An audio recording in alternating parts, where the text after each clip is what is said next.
இயேசு உங்களை நேசிக்கிறார். பிரியமானவர்களே, இந்த நாளில் ஆண்டவர் நம்மளோடு பேசும்படியாய் வேதத்திலிருந்து சில வசனங்களை கூட வாசித்து அவர் நம்மளோடு இடைபடக்கூடிய, நாம் கற்றுக்கொள்ளக்கூடிய காரியங்களை பார்ப்போம்.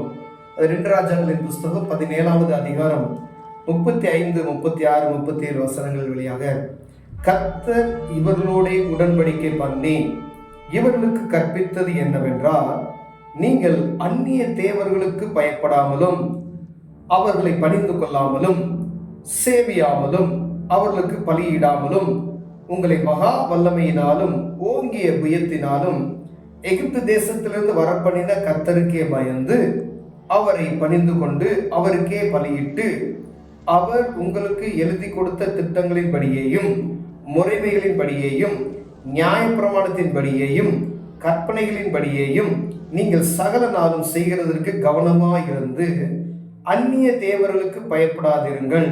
நான் உங்களோட பண்ணின உடன்படிக்கையை நீங்கள் மறவாமலும் அந்நிய தேவர்களுக்கு பயப்படாமலும் உங்கள் தேவனாகிய கர்த்தருக்கே பயந்து நடப்பீர்களாக.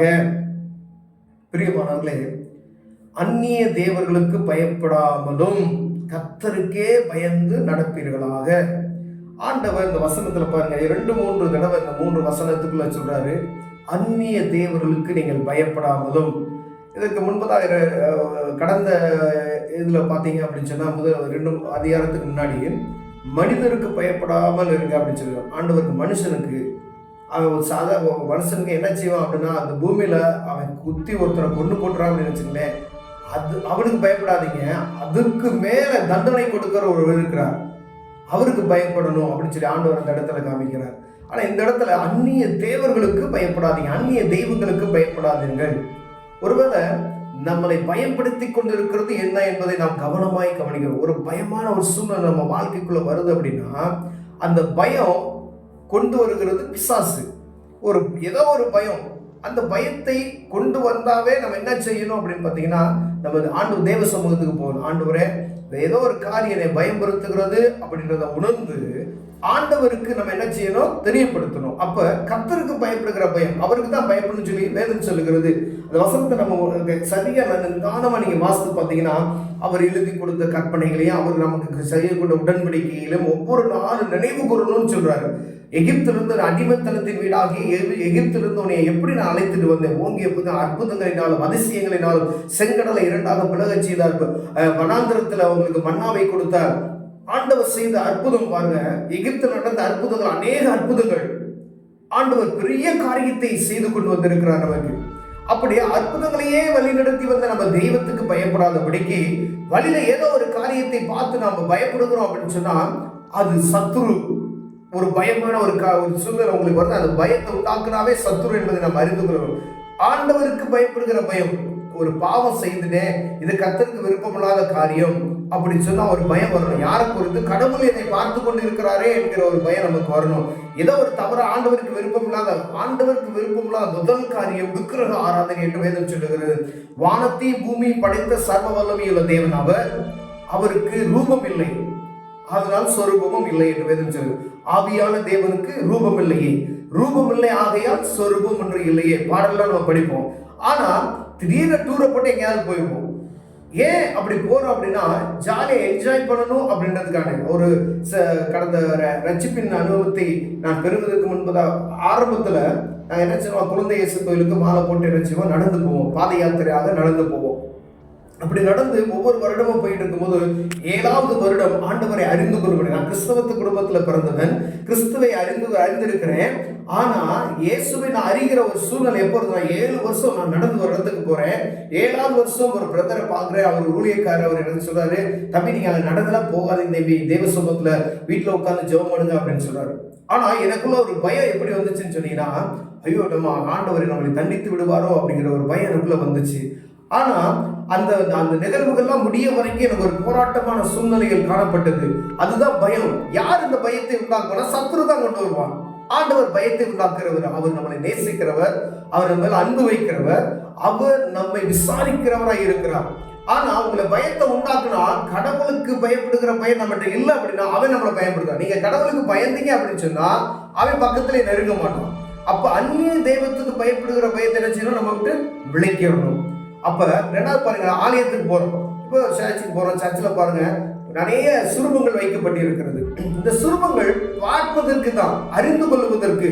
இயேசு கிறிஸ்துவை போல ஒரு சுரூபம் வைத்திருக்கிறாங்க, சிலுவையில் அடிக்கப்பட்ட ஒரு காட்சி வைத்திருக்கிறாங்க. அவர் அந்த சிலுவையை சுமந்து போன கூட முதலாவது ஸ்தலம், இரண்டாவது ஸ்தலம், மூன்றாவது, இப்படி ஒவ்வொரு இடத்துல ஆலயத்தில் பார்த்தீங்கன்னா வச்சிருப்பாங்க. மாதாவின் சுரூபத்தை முன்னாடி வச்சிருப்பாங்க. இதெல்லாம் பார்ப்பதற்கு தான் ஒழிய வணங்குவதற்கு அல்ல. இது ஒவ்வொன்றும் என்ன தெரியுமா, நம்ம ஆண்டவர் எனக்காக அடிக்கப்பட்டார், நீங்க இந்த சுரூபத்தை பார்த்ததும் நமக்கு என்ன ஞாபகம் வரணும்னா, ஆண்டவராக இயேசு கிறிஸ்து என்னுடைய பாவத்துக்காய் 2024 வருடங்களுக்கு முதல் அடிக்கப்பட்டார், அந்த சிலுவையை சுமந்தார் அப்படின்னு என்ன நமக்கு வரணும்னு சொல்லி தான் ஒவ்வொன்றும் அவங்க என்ன செஞ்சிருக்காங்க, அந்தந்த இடத்துல வைத்திருக்கிறாங்க. அப்போ சிலுவை பாடுகள் அப்படின்னு சொல்லி இதெல்லாம் நம்ம பார்க்குறோம் பார்த்தீங்களா. அதை பார்த்ததுமே நமக்கு என்னுடைய பாவத்திற்காக இயேசு கிறிஸ்து மரித்தார் என்ற உணர்வு வரணும், என்னுடைய பாவத்துக்காக மரித்து உயிர் தெழுந்தார்கிற எண்ணம் நமக்குள்ள வரணுமே ஒழிய பயம் உண்டாகக்கூடாது. ஒருவேளை அந்த இடத்துல போய் நீங்க நீங்க பாவம், ஒருவேளை கடவுளுக்கு பயப்படுகிற பயத்தை இருதயத்துல காமிக்காதபடி நீங்க சுரூபங்களை தொட்டு நம்ம வணங்கணும் அப்படின்னா சுரூப வழிபாடாய் மாறிவிடும், ஆராதனையே மாறிவிடும். ஆண்டவரை ஆராதிக்கிற அந்த ஆராதனை வேறு, நம்ம சுரூபத்தை தொட்டு வணங்குவது வேறு. அப்ப ஆண்டவருக்கு பயப்படுகிற பயம் நமக்கு என்ன செய்யணும், காண்பிக்கணும். இப்போ ஃபாதர் சொல்றாங்க, நீங்க ஆண்டவருக்கு பயப்பட, இயேசுக்கு பயப்படுகிற பயம், அதை நம்ம கடைபிடிக்கணும். வேதத்தை வாசிங்கன்னா வேதத்தை வாங்கணும். பாருங்க, உங்களை மகா வல்லமையினால் ஓங்கிய பயத்தனை எகிப்திலிருந்து வரப்படின கர்த்தருக்கே பயந்து அவரையே பணிந்து கொண்டு அவருக்கே பலியிட்டு அவர் உங்களுக்கு எழுதி கொடுத்த திட்டங்களின் படியும், இந்த வேத புத்தகத்தை முறைமைகளின் படியும் நியாயப்பிரமாணத்தின் படியும் கற்பனைகளின் படி நீங்கள் சகல நாளும் செய்கிறதுக்கு கவனமாயிருந்து அந்நிய தேவர்களுக்கு பயப்படாதீர்கள் அப்படின்னு போட்டிருக்கு. அப்ப ஆண்டவர் நமக்கு எழுதி கொடுத்த கற்பனைகள், நியாயப்பிரமாணங்கள், ஒவ்வொரு காரியத்தையும் நம்ம கடைபிடிக்கணும்னு சொல்லி ஆணித்தனமா எழுதி வைத்திருக்கிறது. இந்த வேத புத்தகத்தை நம்ம தினமும் வாசிக்கிறோமா என்பதை கவனமா, அதுதான் நியாயப்பிரமாணம்.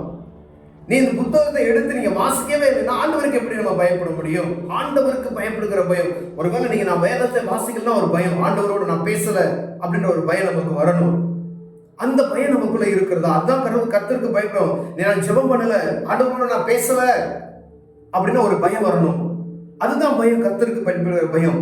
ஒரு பாவத்தை நான் செய்யறேன் அப்படின்னு சொன்னா ஆண்டவர் பார்க்கிறார். மனிதனுக்கு பயப்படுகிற பயம் இல்ல, ஆண்டவர் பார்க்கிறார். அவர் என்ன பார்க்கிறார் என்ற உணர்வு நமக்கு வரணும். அப்பதான் ஆண்டவர் நினைச்சு கர்த்தருக்கு பயப்படுகிறோம் இன்னதென்று அறிந்திருக்கணும். எது கர்த்தருக்கு பயப்படுகிற பயம் என்பதை நம்ம அறிந்திருந்தோம். ஆனால் அப்ப அந்நிய தெய்வத்துக்கு நம்ம என்ன செய்ய போறோம், பயப்பட மாட்டோம்.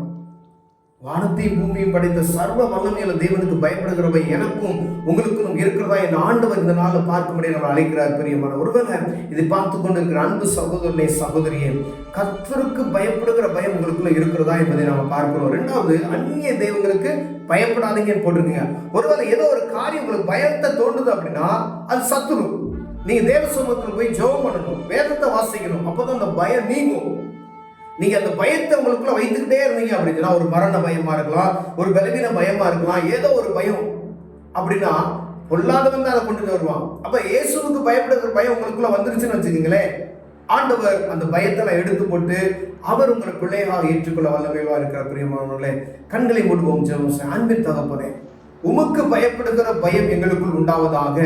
இயேசுவுக்கு பயப்படுகிற பயம் எனக்குள்ளும் எங்களுக்குள்ளும் உண்டாவதாக. ஆண்டவரே, நீர் எங்களுக்கு கொடுத்த கற்பனைகளின்படியும் ஆண்டவர் நியாயப்பிரமாணங்களின்படியும் ஒவ்வொரு நாளும் நடந்து கொள்வதற்கு தேவன் எங்களுக்கு கிருபை பாராட்டுவீராக நாங்கள் ஜெபிக்கிறோம். இயேசுவின் நாமத்தில் பிதாவே, ஆமென்.